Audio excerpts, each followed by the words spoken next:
Hello to my Math 7 class. We will be looking at the mock test that I gave you for the math final.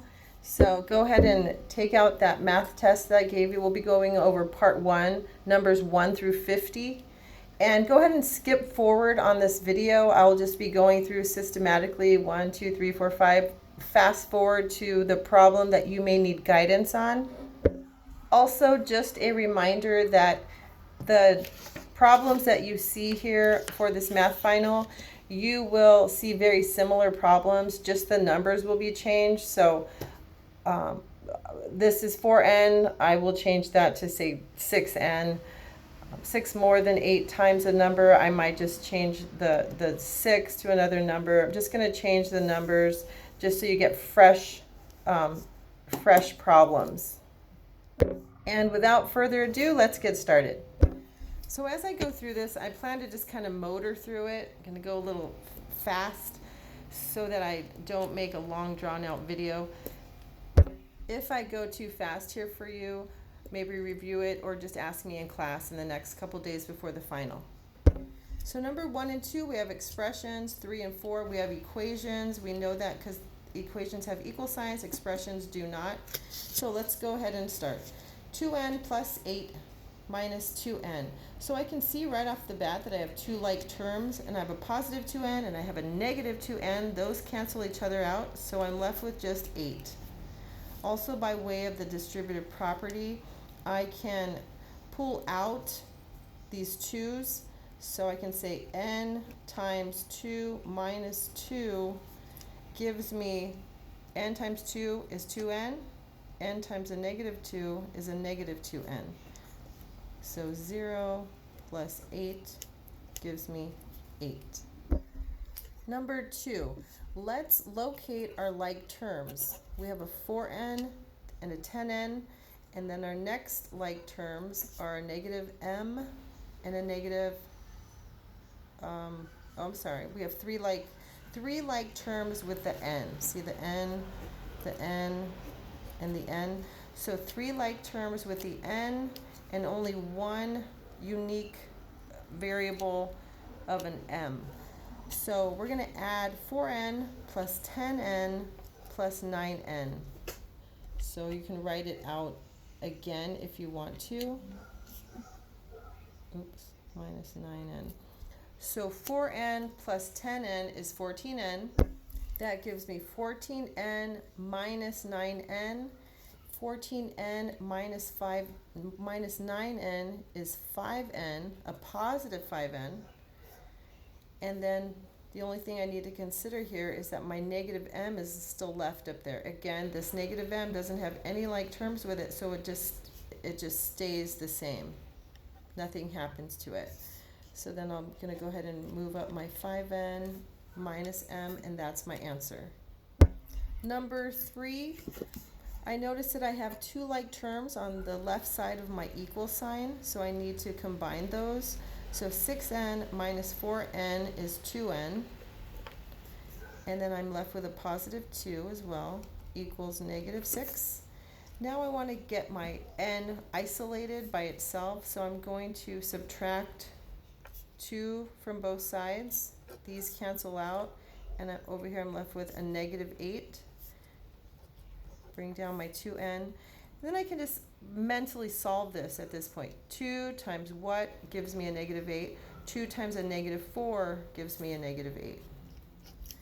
I can also divide through by 2 on both sides to get n by itself. Divide by 2, and negative 8 divided by 2 is negative 4. Let's look at number 4.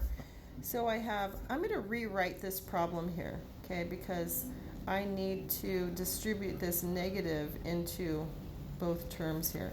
So I'm going to rewrite it. 4n, a negative, remember you can look at this as negative 1 here. So a negative 1 times 9n is a negative n, or 9n, sorry. Negative 1 times a positive 7 is a negative 7. And I'm going to rewrite my problem. I'm then going to combine like terms. So both of these constants with this n on it are like terms, so I can add those together. So 4n plus a negative 9n, or 4n minus 9n is a negative 5n minus 7 equals negative 22. You just go ahead and rewrite the whole problem, keep it organized.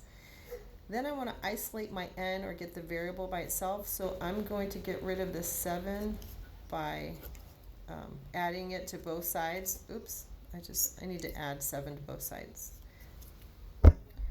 So now I have a negative 22 and a positive 7. So different signs, subtract, and then keep the sign of the bigger number. So negative 22 plus 7. So again, different signs, subtract, keep the sign of the bigger number. So let's subtract these two. So 2 can't subtract from 7, so we need to borrow.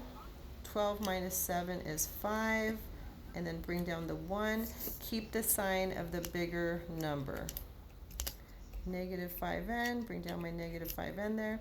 Now I can solve this mentally. Negative 5 times what gives me a negative 15? Negative 5 times a positive 3 gives me negative 15. Another way you can solve that, so negative 5 times 3 is negative 15. Divide by 5 on both sides. And then negative 15 divided by a negative 5 is 3. A negative divided by a negative is a positive. Number 5 is a word phrase, and it says write an equation for the following word phrases. So you just need to write the equation, you don't need to solve it. So 6 more than 8 times a number is 21. So let's start with that is. That is means equal. So write in your equal sign. Is 21. So that's like a gimme. That's easy. Everyone can do that. Is 21 means equals 21. Now let's look at the other side of the equation, the left side. So remember that than is a switch word. So everything you see on this side of than is going to be on the other side of the equation. Well, not necessarily equation, but it's going to be on the right side. And then everything you see on this side of than is going to be on the other side. So 6 is going to be on this side, and 8 times a number is going to be on this side. So 8 times a number. And then it says more than. So more is talking about addition. So 8n plus 6 equals 21. Hopefully I didn't butcher that and you guys understood that. So 8n plus 6 equals 21. Okay, number 6 says 1/10 of a number decreased by 4 is 8. So remember that is means equals 8. So we can start off with equals 8. That's the easy part. Now let's look at the beginning of our equation. 1/10, I could just write it like that, 1/10 of, remember the word of means times, so times a number, decreased here means subtract by 4 is 8. So 1/10 n minus 4 equals 28.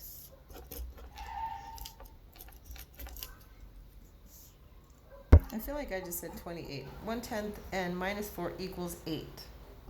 So for number 7 and 8, you will be solving inequalities. So remember, when you see these inequality signs, I don't want you guys to get intimidated by them. Just solve them like they're an equation, like it's an equal sign, okay? So let's go ahead and motor through these. So we just have to get n by itself, so we're going to subtract by 30 on both sides. A negative 30 and a positive 10 give me a negative 20, and I have a greater than sign. And then 4 times what is negative 20? 4 times 5 is negative 20. Okay? I can also divide through by 4 to get n by itself. N is greater than negative 20 divided by 4. Negative 20 divided by 4 is 5. Now this one's going to be a little bit different, and I'll explain when we go through. But let's isolate n by itself. So let's subtract by 8 on both sides. those 8's cancel out. Negative 12 and a negative 8 give me a negative 20. Because a negative plus a negative is a negative, okay? Same signs, add and keep the sign. Negative 5n. And here's where it gets a little tricky. I'm going to divide through by a negative 5, so I'm going to switch the sign, okay? So divide through by negative 5, divide through by negative 5. I have to switch that sign. So n is greater than a positive 4, because a negative 20 divided by a negative 5 is 4. A negative divided by a negative is a positive. Okay, moving on to 7a. 2n plus 6 is greater or equal to 8. I'm going to isolate my n, so I'm going to subtract by 6 on both sides. I get a negative 2 over here. These cancel out. 2n is greater than negative 2. 2 times what is negative 2? 2 times 1 is negative, or 2 times negative 1 actually gives me a negative 2. So if you want to see that in detail, divide through by 2, and then n is greater than negative 2 divided by positive 2 is negative 1. Okay, number 8a. I want to isolate my negative n here, so I'm going to subtract by 9 on both sides. These cancel out. Negative 9 plus 6 is negative 3. I get a negative 9 is less than or equal to negative 3. Now here's where it gets a little tricky again. Remember that you're going to divide through by a negative, and this is actually like a negative 1. So divide through by that negative 1. Those cancel. Now I'm left with n. And when I divide through by a negative, I need to switch the sign. So n is greater or equal to negative 3 divided by negative 1 is a positive 3. Okay, so let's look at these word phrases. I'm just going to write the answer right below it because it's kind of hard to move over here. But anyway, so we have the sum, meaning add. And then we have, and these are also inequalities. So they're not going to have an equal sign. They're going to have an inequality sign. So let's look at number 9. The sum of a number and 12 is greater than negative 1. So the sum of a number and 12, the sum of a number and 12 is greater than negative 1. That's your answer. For these, it is asking you to solve, so you need to solve for n. So let's go ahead and isolate n by itself because we want to solve for n. So we want to get it on this side of the inequality sign all by itself, which means we need to get rid of this positive 12. So we subtract by 12 on both sides. And n is greater than negative 12 plus a negative 1 is a negative 13. So you're going to just put n is greater than negative 13. So you'll need both answers. You'll need the equation and you'll need what n is greater than.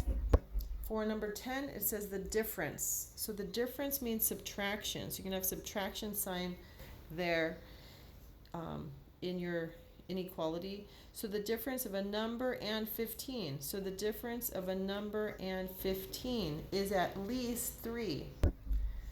So just remember on the board, I gave you those little aid sheets where I'm allowing you guys to go up and look and just be reminded what inequality sign at least means. So at least is greater or equal to. At most, I'm just going to skip down here. We know that at most is less than or equal to. I'm just going to go ahead and put that in down there. So at least is greater or equal to.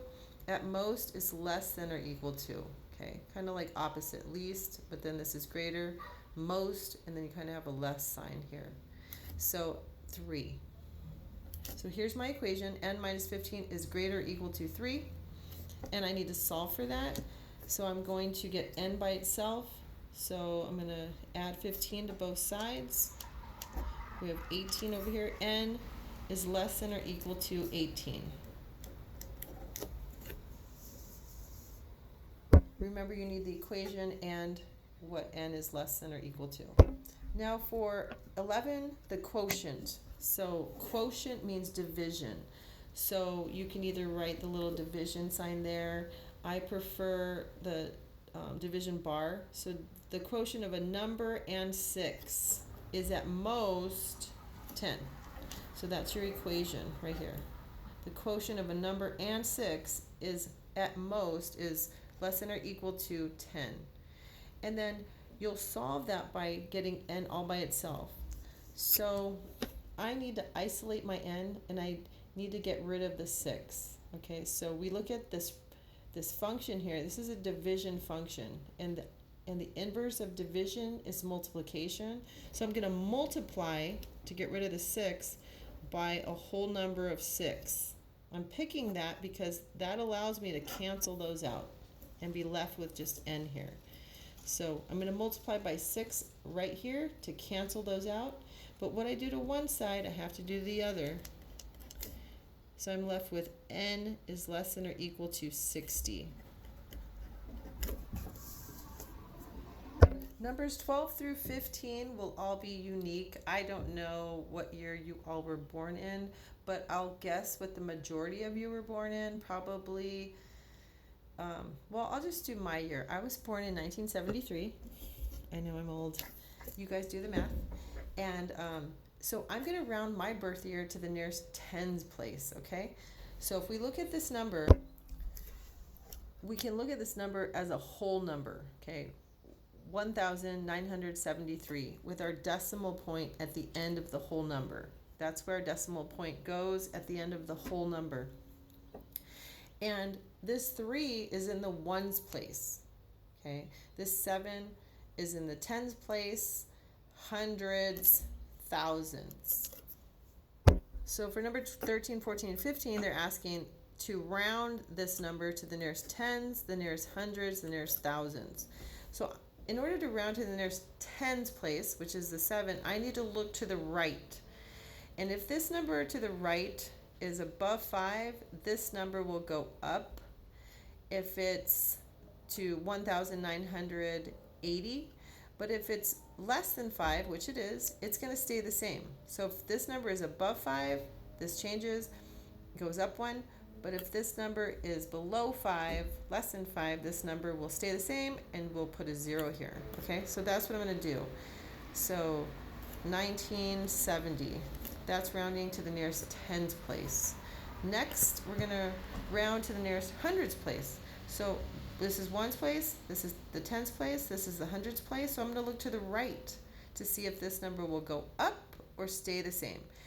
Well, it's higher than 5, so this needs to go up. It can't stay at 9. So it's going to go to 10. But there we can't write 10. We're just going to write a 0 and add that 1. So rounded to the nearest hundreds place is going to be 2,000. Next, rounded to the thousands place, let's look at the thousands place, which is the 1. And so we're going to look to the right to see if this goes up or stays the same, and it's above 5, so we're going to round it up 1 to 2. And so this next one will also be 2,000. Okay, for numbers 16 through 20, I want you to just pick 3 words per function, like the function being addition, subtraction, multiplication, division, and then equals. So if you recall, I gave you guys, let me pull it up here, a sheet that looked like this, and it had keywords for addition, subtraction, multiplication, division, and then equals. So I just want you to pick out one of those words, kind of trying to get you guys to have a wider vocabulary in math. So just pick out 3 of those words. I mean, you can pick out add, or you can pick more is another word. See the more right here, up here somewhere. Extra, combined, plus. So plus is one that you learned in elementary, right? 3 plus 2 is 5. So add, plus, more, increased by, pick any of those. So I'll just go ahead and pick add, plus, increase. Those are 3 key words for addition. How about subtraction? Let's just think of some. How about just subtract? I'll take the root word of subtraction, subtract, decrease. We have a hot rod driving by. And how about, like we learned in elementary, minus? That's a subtraction word, right? How about difference? We've used that word a lot. How about some keywords for multiplication? We know that times means to multiply. Product, the product of 2 numbers is multiplication. And how about the word of? We've been talking about how the word of means to multiply. And how about division? How about just the root word there, divide? How about quotient? We've used that word a lot this year. Quotient means to divide. Another word we've used a lot is the word ratio, where we get, like, say 2 out of 3. We get a fraction, so that's division. And even the word fraction means division as well. How about equals? Well, let's look on our list here. We have answer, we have equates, makes, gives, yields, result. That all means equal. So you go ahead and pick the one you want. I'll just put yields, results, answer. For numbers 21 to 24, we're going to be looking at scientific notation. And we have some key helps here, if you will. So we have the exponent on the 5. That's going to tell us how many places to move our decimal. And our 3.7 here is going to let us know what that number is going to start with. So I'm just going to go ahead and put my 3.7 right there. That's the number we are going to have as part of our written in standard form. So I'm going to take where that decimal originally is, which is right here, 3.7, and I'm going to move it over 5 spaces. So 1, 2, 3, 4, 5. I'm going to fill in those spots with zeros, and that's written in standard form. Okay, that's not written in, this is scientific notation, this is standard form. This is how we usually speak. 370,000. We count 3 zeros at a time, or 3 spaces at a time and put our comma. 370,000. Let's look at this number over here. When we have a negative exponent, that lets us know that this number is very, very small. This lets us know that this number is big, okay? And again, we write in scientific notation so that we don't have to write many, many, many, many zeros, and numbers can be very, very, very, very high, or very, very, very, very small. So, there goes a rocker. Okay, so this negative exponent lets me know that this number is very, very small. And so I'm going to go ahead and write my number here out. And I know it's going to be small because of this negative exponent, so I'm going to have zeros in front here. Oops. I'm going to put my decimal where it was originally at the 3.7, and I'm going to go back 5 spaces. 1, 2, 3, 4, 5. I'm going to fill in my zeros in those little bumps there, and that's where my new decimal is going to be. Okay. Even though there's a negative exponent here, you do not put a negative there. That's not a negative number. If this was negative 3.7, then you would put the negative there, but it's not. It's just a small positive number. Okay? So that's your answer, 0.000037. Don't put that negative or that little decimal up there. Number 23. Now I want you to write it in scientific notation. So now it's going to look like something like that. So our numbers without zeros, that's what we're going to key in on. Okay? So 925. How do I know where to put my decimal? I know where to put my decimal because this number here has to be between 1 and 10. If I put it here at 92.5, that number is not between 1 and 10. 92 is not between 1 and 10. If I put it here, 925, that's not between 1 and 10. That's 925. That's way higher than 1 and 10. And if I even put it before the 9, 0.9, that's not between 1 and 10. That's not even 1. 0.925 is not even 1. So I need to pick right here 9.25 because that is between 1 and 10. 9.25 is between 1 and 10. Make sense?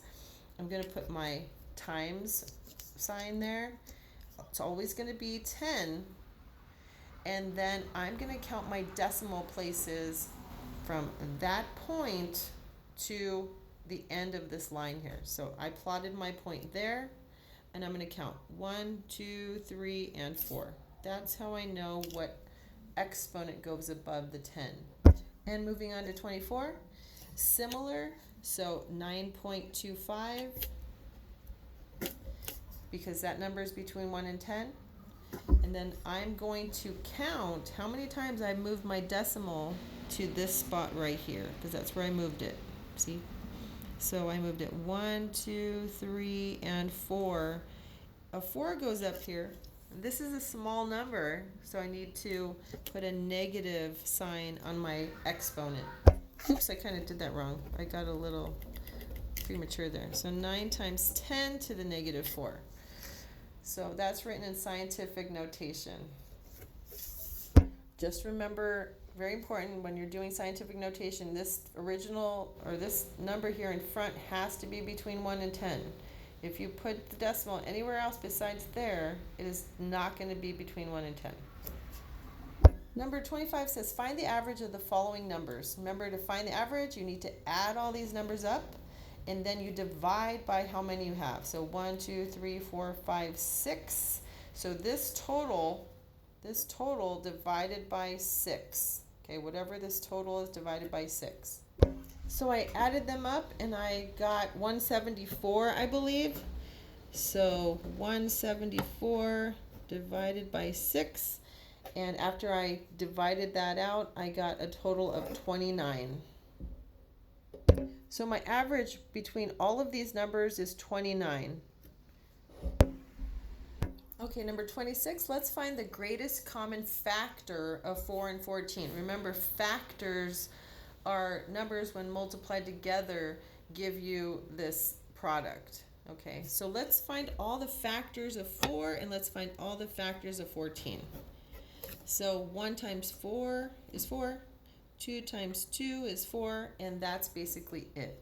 14 is 1 times 14 is 14, 2 times 7 is 14, 3, 4, 5, 6, 7, yeah, well, we're back to 7. So these are our factors, 1, 2, 4, and 2, and 1, 2, 14, and 7. And we're looking for the greatest common factor. So 1 and 1, that's common. 2 and 2, that's common. And how about 4? There's no more 4s, there's no 14s, and there's no 7s. So my greatest common factor is 2. Oops, I should circle this one too.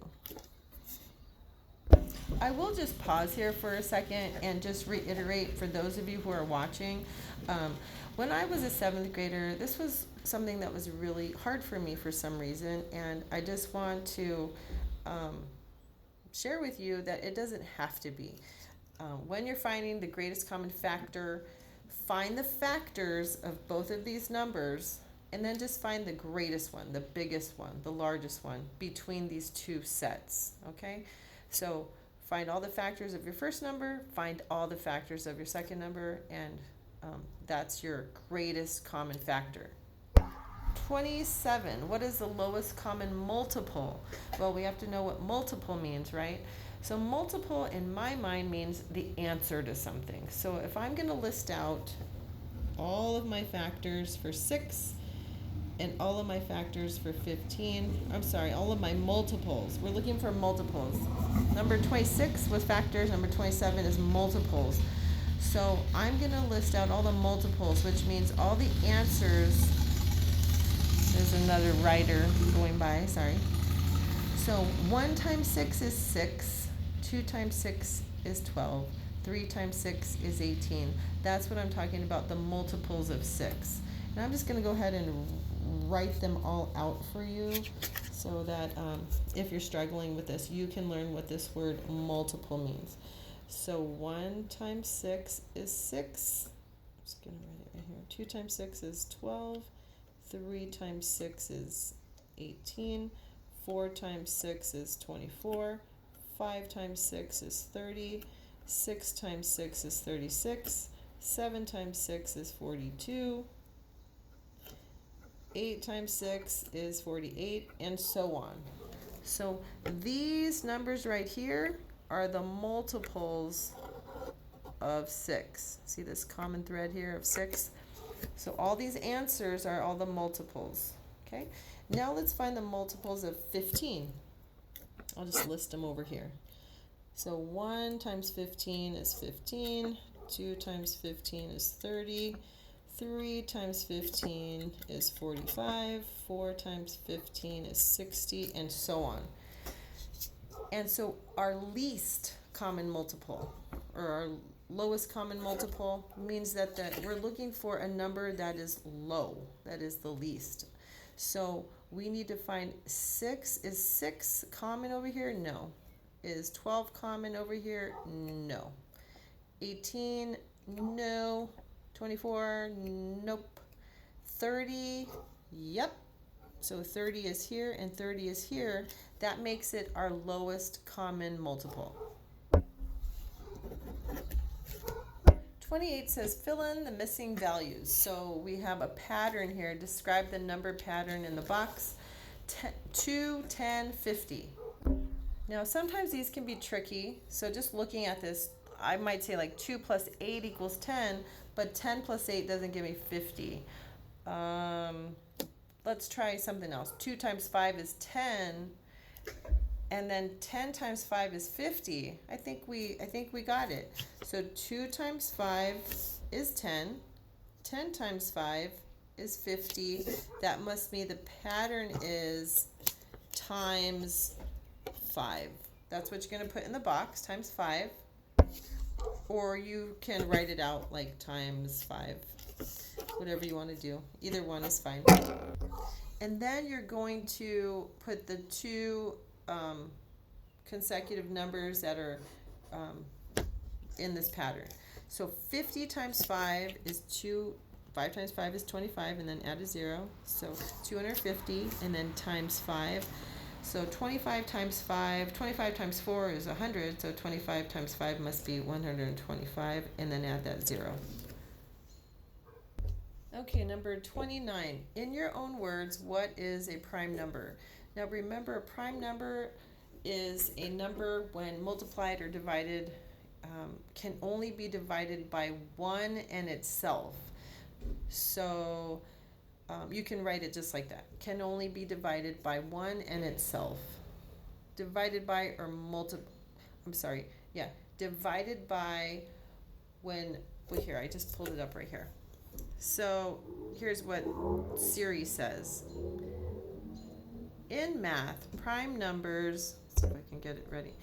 Prime numbers are whole numbers greater than 1, so let's say like 5, that have only 2 factors, -1 and the number itself. Prime numbers are divisible only by the number 1 or itself. To make it easier, that's a lot of verbiage right there, I would say that prime numbers can only be divisible by 1 and itself. So that's what I'll accept on the test. So right here where it says, oops, where am I? Okay, so here's what I will accept. Where did it go? Oh, there it is. Okay, prime numbers are divisible only by the number 1 or itself. Divisible by the number 1 or itself. So for example, like 5 can only be divided by itself or 1. Another prime number might be a number like 11, because it only has its 2 factors, 11 and 1. There's no other numbers, like 2 times 2 is not 11, 6 times 2 is not 11. It only has 2 prime numbers, 11 and 1, and that's it. I think I really butchered that, but that's okay. Okay, write any 5 prime numbers. So I already gave you 2 of them. Let's just put some in order. So 5 only has 2 factors, 7 only has 2 factors, 8, 9, 10, they don't work, 11, 12 doesn't work, 13 works because only 1 times 13 is 13. 15, 16, and 17 also work. So I mean 17 works. So 1 times 17, 1 times 11, 1 times 7, 1 times 5. I don't know if I'm explaining this very well, but these prime numbers only have two factors. These are the only two factors for these numbers. Hopefully that makes sense. And 6 won't work because 6 has 3 times 2 and 1 times 6. 8 won't work because it has 2 times 4 and 8 times 1, too many factors. 12 has 2 times 6 and 1 times 12, 4 times 3, too many factors. Prime numbers only have two factors, 1 and itself. Okay, we're putting that one to bed. 31, write the prime factorization of 80 using a factor tree. So you're going to go ahead and write your 80 up on top there, and you're going to build a little tree and continue to write factors of 80 until you get all the prime numbers of 80. So I'm going to pick 10 and 80. That seems reasonable. Oh, I'm sorry, 10 and 8. 10 times 80 is 800. Okay, 10 and 8.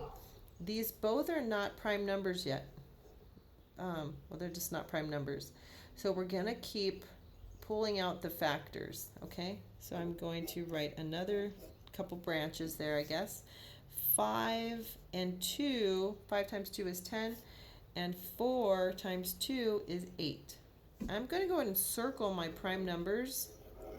4 is not a prime number, which means I need to keep going, okay? 2 times 2 is 4. Now these are prime numbers. So the prime factorization, I'll allow you to leave it like this because I can see you did all the work. But to properly write out your answer, you're going to count these whole numbers of 2, 1, 2, 3, 4, and write them out with the little exponent of 4 times this other prime number, which is 5. And that's your answer, 2 to the 4th times 5. Over here, they want you to do prime factorization, same thing you did over here, but using the ladder method.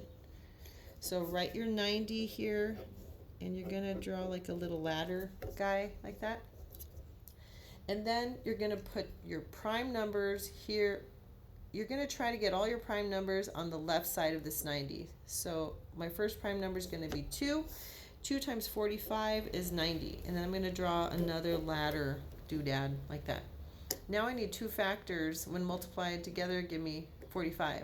And I'm going to choose a prime number again for this side because I have to do that in order for this ladder method to work out. 5 times 9 is 45. So all the numbers you put in here, you can keep factoring out. The numbers you put in the front here have to be prime numbers. Then the next one is 3 times 3 is 9. Now I'm going to go ahead and circle all of these numbers on the here that are all prime numbers, and I'm going to write them in order. So my number is 2. My number is here. I have 2 3s, so I need to put a little exponent of 2 on top, and then times 5. And that is my answer. Those are my prime numbers for 90. Number 33 says, what is 10% of 20?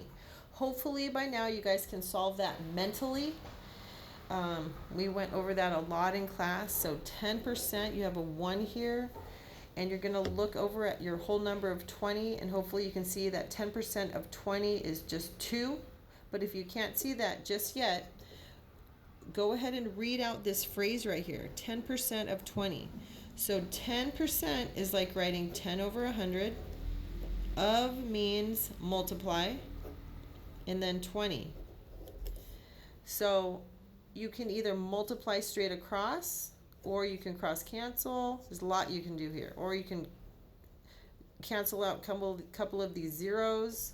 I wish I wrote that a little neater. But so I'm just going to write like 20 over 1. Any whole number is always over 1. So I'm going to cross out these zeros here. So I'm left with 1/10 times 20. Okay, so 1/10 times 20. I'm going to just rewrite that.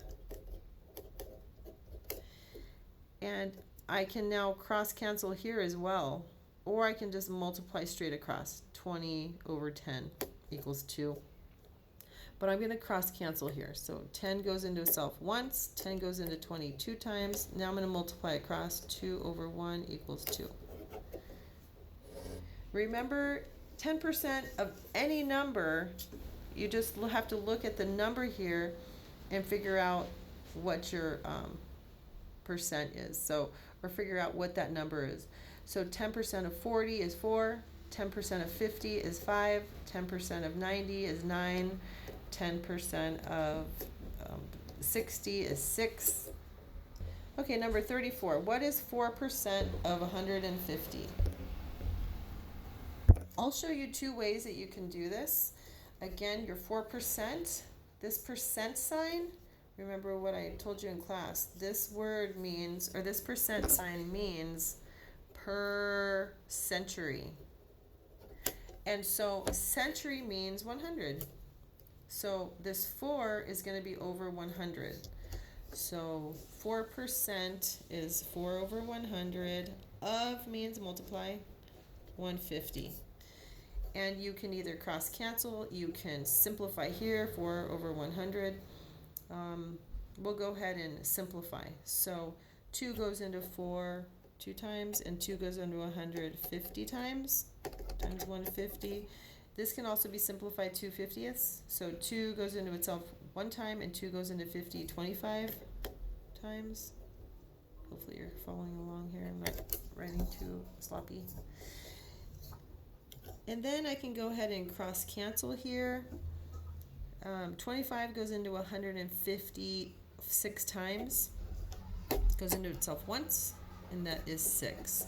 So 4% of 150 is 6. Another way you can solve this problem is to take the decimal of 4% times 150. And the decimal is, remember, you're going to move that from the whole number of 4, move it over 2 spaces.